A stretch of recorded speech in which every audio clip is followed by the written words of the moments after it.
Frères et sœurs dans le Seigneur, que Dieu vous bénisse au nom de Jésus-Christ. Je crois à Dieu que vous allez bien et que vous avez trouvé bénissant notre dernière poste, notre dernier enregistrement. Donc nous avons mis en ligne dimanche passé. Il était sur l'étude de Proverbes que nous avons entamé. Le livre de Proverbes qui est un livre de sagesse, comme nous l'avons dit. Donc, nous avons lu le chapitre 1 et nous avons tiré 2 versets et j'espère que ces versets-là vous ont béni. Ces versets parlaient de la connaissance et de ce que Dieu nous apporte quand nous avons la connaissance et la science. On a dit en quelques mots que la connaissance était d'acquérir le discernement, et le discernement selon le cœur de Dieu. Donc aujourd'hui, nous allons beaucoup lire. Nous allons lire le chapitre 2, le chapitre 3, le chapitre 4 et le chapitre 5. Je vous ai dit la dernière fois que le proverbe avait 31 chapitres et qu'il fallait prendre beaucoup de temps pour arriver à la fin. Donc aujourd'hui, on va y aller pour atteindre les 5 chapitres. J'espère que Dieu va le permettre. Donc, le principe est simple. On lit un chapitre, on prend un verset, on s'arrête sur un verset, on va chercher sa compréhension et ainsi de suite. Donc, on va lire. Le temps que vous soyez dans vos Bibles, nous sommes dans le livre de Proverbes. Vous ouvrez votre Bible plus ou moins dans son centre. On apprend aussi à chercher les Écritures. Plus ou moins, le Proverbe, c'est après le livre des Psaumes et avant le livre de Ecclésiaste. Chapitre 2. Il est écrit. Je lis dans ma Bible et vous lisez dans la vôtre. Mon fils, si tu reçois mes paroles et si tu gardes avec toi mes préceptes, si tu rends ton oreille attentive à la sagesse, et si tu inclines ton cœur à l'intelligence, oui, tu appelleras la sagesse, et si tu élèves ta voix vers l'intelligence, si tu la cherches comme l'argent, si tu la poursuis comme un trésor, alors tu comprendras la crainte de l'Éternel, et tu trouveras la connaissance de Dieu, car l'Éternel donne la sagesse. De sa bouche sortent la connaissance et l'intelligence. Il tient en réserve le salut pour les hommes droits, un bouclier pour ceux qui marchent dans l'intégrité, en protégeant les sentiers de la justice. En les protégeant des sentiers de la justice et en gardant la voie de ses fidèles. Alors tu comprendras la justice et l'équité, la droiture, toutes les routes qui mènent au bien. Car la sagesse viendra dans ton cœur et la connaissance fera les délices de ton âme. La réflexion viendra sur toi, l'intelligence te gardera pour te délivrer de la voie du mal, de l'homme qui tient des discours pervers, de ceux qui abandonnent les sentiers de la droiture, afin de marcher dans les chemins ténébreux. Qui trouvent de la jouissance à faire le mal, qui mettent leur plaisir dans la perversité, qui suivent des sentiers détournés et qui prennent des routes tortueuses pour te délivrer de la femme étrangère, de l'étrangère qui emploie des paroles doucereuses, qui abandonne l'ami de sa jeunesse et qui oublie l'alliance de son Dieu. Car sa maison penche vers la mort et sa route mène chez les morts. Aucun de ceux qui vont à elle ne revient et ne trouve les sentiers de la vie. Tu marcheras ainsi dans la voie des gens de bien, tu garderas les sentiers des justes, car les hommes droits habiteront le pays, les hommes fidèles y resteront, mais les méchants seront retranchés du pays, les infidèles en seront arrachés. Amen. Voilà dans notre première lecture. Nous allons nous attarder ici sur un verset. Et le verset sur lequel on va s'arrêter sur ce chapitre est le verset 6. Donc, il est écrit Car l'Éternel donne la sagesse, de sa bouche sortent la connaissance et l'intelligence. Pourquoi? On l'a dit la semaine passée que le commencement de la science, le commencement de la connaissance, c'est la crainte de l'Éternel. Et comment on peut avoir la crainte de l'Éternel? C'est en allant dans sa parole rechercher ce qu'il dit. Et la parole de l'Éternel est ce que l'Éternel dit. Donc c'est ce qui sort de Dieu. Donc c'est sa parole. Et l'Éternel donne donc la sagesse de sa bouche. C'est une rhétorique. Parce que Dieu est esprit. Il n'a pas de bouche. Mais c'est une manière de dire que quand Dieu nous enseigne par sa parole, cette parole nous donne quoi? La sagesse et l'intelligence. La sagesse est la parole de Dieu et l'intelligence, c'est le discernement. Comment discerner ce qui est bien, agréable et parfait selon le cœur de Dieu? C'est ce que la parole de Dieu nous donne. Pourquoi? Vers la fin du chapitre, il est dit « Pour te délivrer de la femme étrangère, de l'étrangère qui emploie des paroles doucereuses, qui abandonne l'ami de sa jeunesse, pour te délivrer de plusieurs embûches, de plusieurs pièges, de plusieurs choses qui peuvent être un obstacle, un gouffre pour toi, jeune homme, pour toi, jeune fille, pour toi, homme, femme. La sagesse, l'intelligence sont deux choses que seule la bouche de l'Éternel peut nous donner. Amen. Chapitre 3. Vous également à la maison, vous pouvez poursuivre la lecture.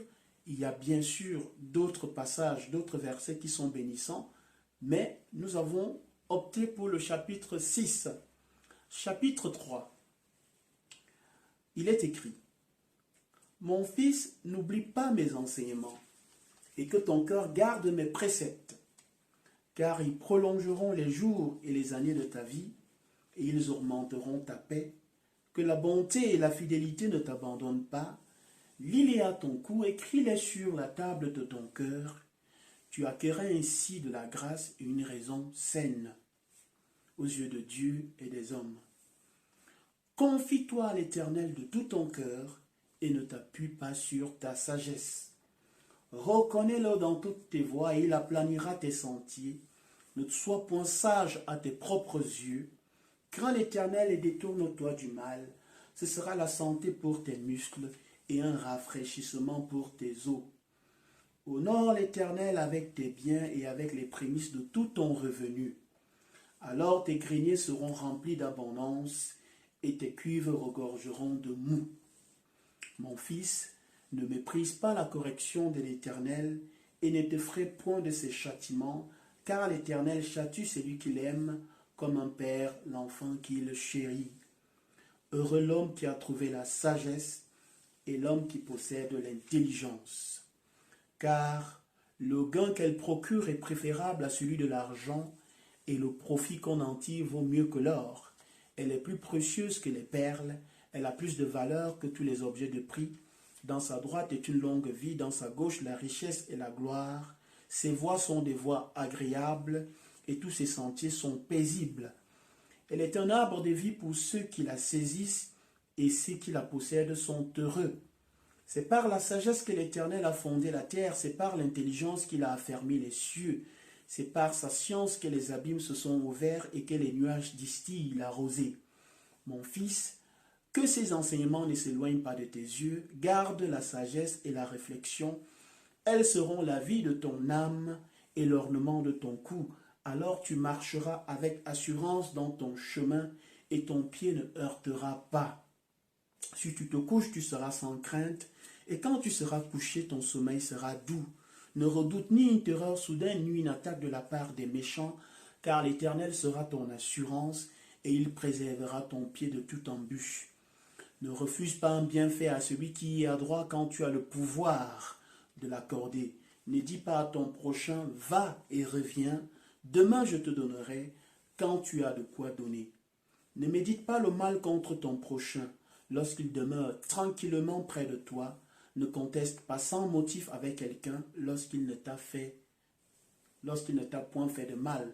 Ne porte pas envie à l'homme violent et ne choisis aucune de ses voies, car l'Éternel a horreur des hommes pervers. Mais il est un ami pour tous les hommes droits.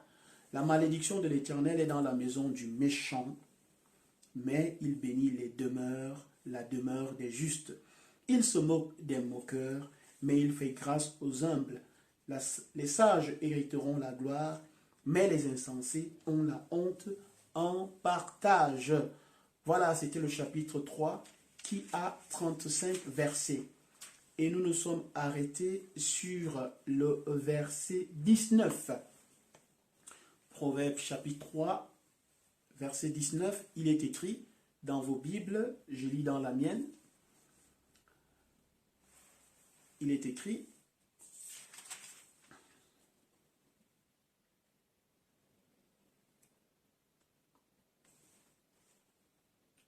c'est par la sagesse que l'Éternel a fondé la terre. C'est par l'intelligence qu'il a affermi les cieux. C'est par la sagesse que l'Éternel a fondé la terre. Et c'est par l'intelligence qu'il a affermi les cieux. Il faut savoir que le monde est une œuvre tellement merveilleuse, tellement exacte, que c'est une intelligence au-dessus de toute chose, de toute intelligence qui a pu réussir à faire une telle œuvre. Et c'est pour cela que la sagesse vient de Dieu. La sagesse ne peut pas venir d'un homme, ni d'une quelconque dénomination quelconque. Elle ne peut venir que de Dieu. Imaginez comment la mer, à un moment donné, rentre, on appelle ça la marée basse. Merci, c'est revenu. Et elle revient. Le soleil se couche, il se relève. La lune, les étoiles, les saisons, le monde en lui-même, la beauté de la nature, les animaux, les plantes, les hommes que nous sommes. La Bible dit d'ailleurs que l'Éternel créa l'homme et il trouva que l'homme était comment? Parfait. Il trouva que l'homme a été fait à l'image de Dieu, en esprit, parce que Dieu est esprit. Donc, c'est avec cette sagesse-là que l'Éternel a créé le monde. Il a dit qu'il y ait des oiseaux par milliers, des bêtes qui rampent, qui volent, qui courent, et ainsi de suite, et ainsi de suite. Qu'il y ait un étendu qu'on appelle ciel et un autre qu'on appelle terre. Par sa sagesse, l'Éternel a créé ces choses. Et son intelligence a permis que les saisons, le soleil, la lune, les étoiles et toute autre chose encore que je n'ai pas ici sous mes yeux et dont vous pouvez certainement le dire, vous qui êtes en train de suivre cet enregistrement, les bienfaits de notre Dieu. C'est par sa sagesse, c'est par son intelligence que l'Éternel a fait quoi? Que l'Éternel a fondé la terre. C'est par l'intelligence qu'il a affermi les cieux. Les cieux sont... Ce n'est pas la terre qui est affermie. La terre est bien ferme, bien sûr. Mais on dit les cieux sont comment? Affermis. Vous ne verrez pas la lune tomber. Vous ne verrez pas le soleil tomber. Vous ne verrez pas les astres.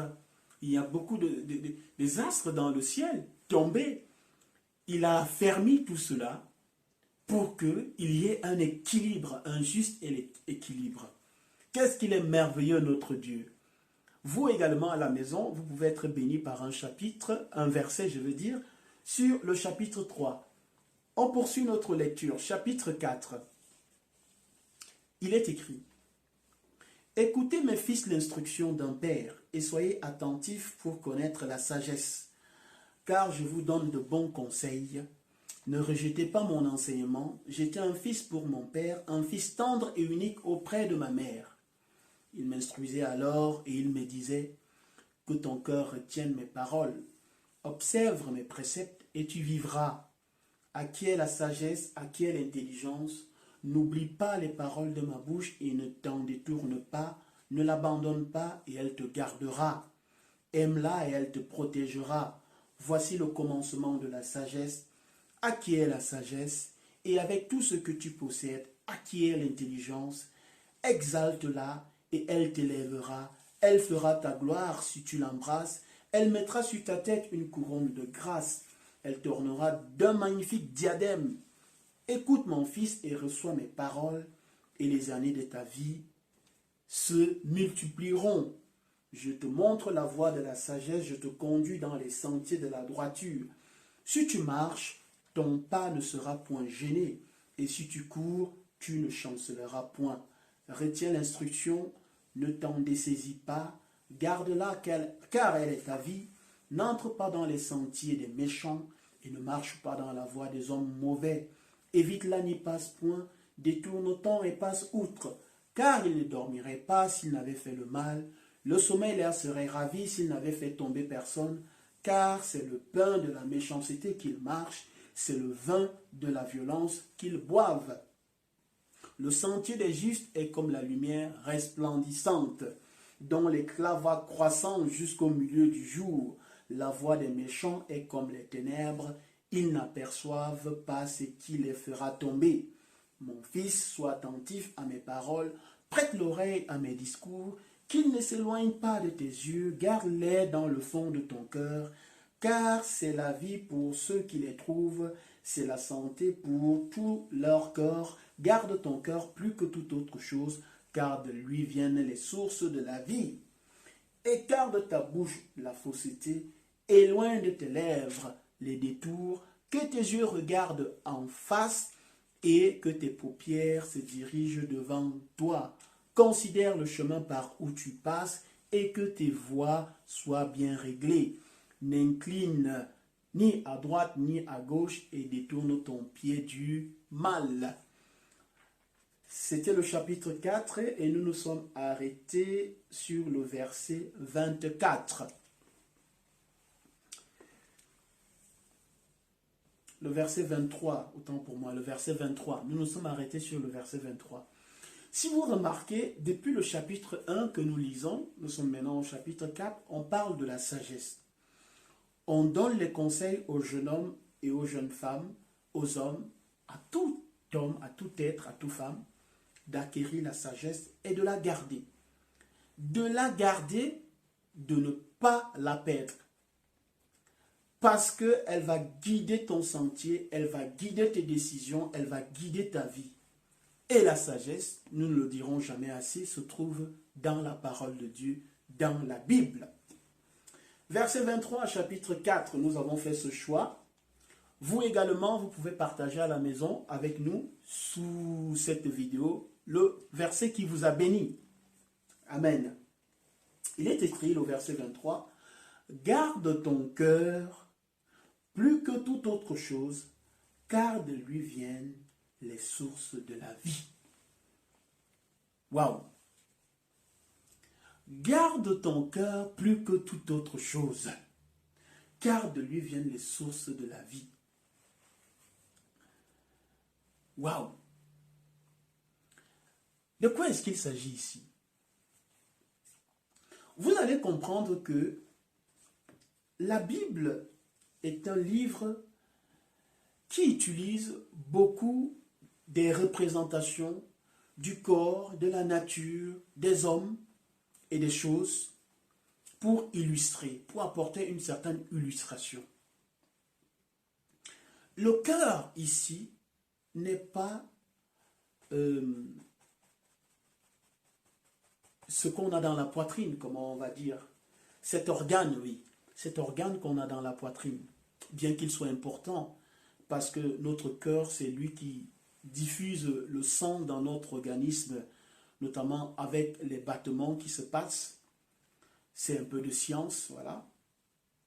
Mais ici, le cœur, ici, veut parler de notre intelligence. Qu'est-ce qu'on a dans notre intelligence?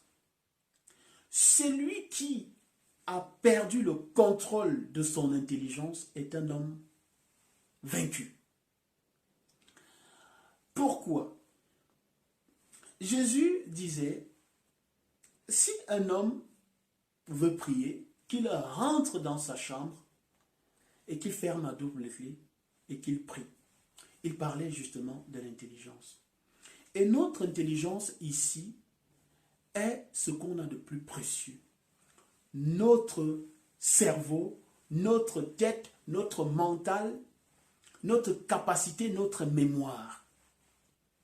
Si nous sommes affectés à ce niveau, nous ne pouvons pas résister. Pourquoi?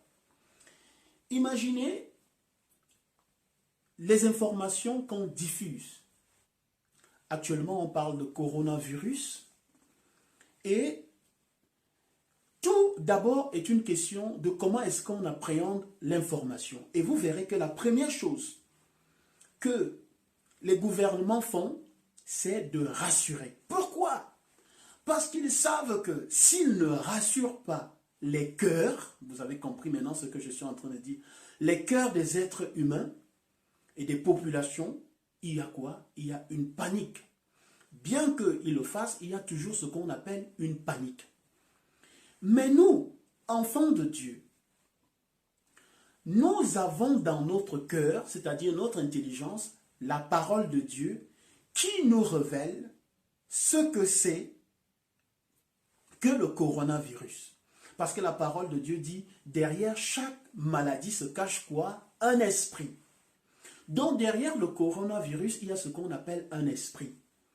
Donc, en tant qu'enfant de Dieu, je renouvelle mon intelligence, je dis, ok, au nom de Jésus-Christ, je suis protégé par le sang de Jésus-Christ et le coronavirus n'a pas la victoire dans ma vie au nom de Jésus-Christ. Amen. Amen. Si on est réellement un vrai chrétien. C'est de ça qu'il s'agit ici. Mais au contraire, si on a une intelligence comment vacillante, vaincue, alors on est perdu. Est-ce que vous comprenez ce que je suis en train de dire ici? C'est de ça qu'il s'agit. De notre intelligence viennent les sources de la vie parce que c'est le centre de notre décision. C'est là où nous décidons d'agir, nous réfléchissons. C'est là où on va chercher nos capacités à résoudre les situations de la vie. Et si dans notre intelligence, il n'y a pas la sagesse de l'Éternel, combien cette intelligence sera encore plus vacillante. L'un ne va sans l'autre. Notre cœur est rempli de la parole et de la sagesse et de l'intelligence de l'Éternel et on garde cette intelligence fondée sur la parole de Dieu et comme ça on tient face à l'adversité. Voilà. Amen. On poursuit notre lecture, chapitre 5. Il est écrit, « Mon fils, sois attentif à ma sagesse. Prête l'oreille à mon intelligence, afin que tu conserves la réflexion et que tes lèvres gardent la connaissance. Car les lèvres de l'étrangère distillent le miel et son palais est plus doux que l'huile. Mais à la fin, elle est amère comme l'absinthe, aiguë comme un glaive à deux tranchants, ses pieds descendent vers la mort, ses pas atteignent le séjour des morts. Afin de ne pas considérer le chemin de la vie, elle est errante dans ses voies, elle ne sait où elle va. Et maintenant, mes fils, écoutez-moi, et ne vous écartez pas des paroles de ma bouche. Éloigne-toi du chemin qui mène conduit chez elle, et ne t'approche pas de la porte de sa maison. De peur que tu ne livres ta vigueur à d'autres, et tes années à un homme cruel. De peur que des étrangers ne se rassasissent de ton bien, et du produit de ton travail dans la maison d'autrui. De peur que tu ne gémisses auprès de ta faim, quand ta chair et ton corps se consumeront, et que tu ne dises, Comment donc ai-je pu haïr la correction, dédaigner la réprimande? Comment ai-je pu ne pas écouter la voix de mes maîtres, ne pas prêter l'oreille à ceux qui m'instruisaient? Peu s'en est fallu que je n'ai éprouvé tous les malheurs au milieu du peuple et de l'assemblée. Bois les eaux de ta citerne, les eaux qui sortent de ton puits. Tes sources doivent-elles se répandre au dehors? Tes ruisseaux doivent-ils couler sur les places publiques? Qu'ils soient pour toi seul et non pour des étrangers avec toi. Que ta source soit bénie et fais ta joie de la femme de ta jeunesse. Biche des amours, gazelle pleine de grâce, sois en tout temps enivré de ses charmes, sans cesse épris de son amour. Et pourquoi, mon fils, serais-tu épris d'une étrangère et embrasserais-tu le sein d'une inconnue? Car les voies de l'homme sont devant les yeux de l'Éternel qui observe tous ses sentiers.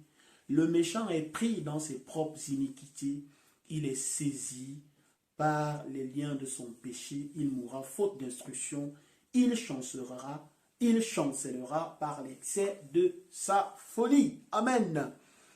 Chapitre 5, nous retenons donc ici le verset 18 que je vais lire. Vous également à la maison, je le répète, vous pouvez être béni par un verset. Partagez avec nous votre compréhension. Il est écrit: que ta source soit bénie et fais ta joie de la femme de ta jeunesse. En lisant tout ce chapitre, il apparaît que ici, la sagesse nous invite à la fidélité. C'est-à-dire que je suis un homme et j'ai une femme, je suis marié. La Bible m'invite à être fidèle vis-à-vis de celle-ci. Et il me dit, la sagesse me dit ici que si je suis la maison d'une autre femme, où je vais vers une autre source, cette source-là conduit à la mort, cette source-là conduit à la perdition, cette source-là conduit à toutes sortes de calamités. Et c'est pour cela que le verset 18, on s'est arrêté là, qui nous dit « Que ta source soit bénie et fais ta joie de la femme de ta jeunesse. » Je me souviens de ce frère depuis le Congo RDC qui reprenait une autre personne en lui disant que Dieu a créé un homme et une femme, pas un homme avec plusieurs femmes. Et il lui a recité les conjonctions de coordination en disant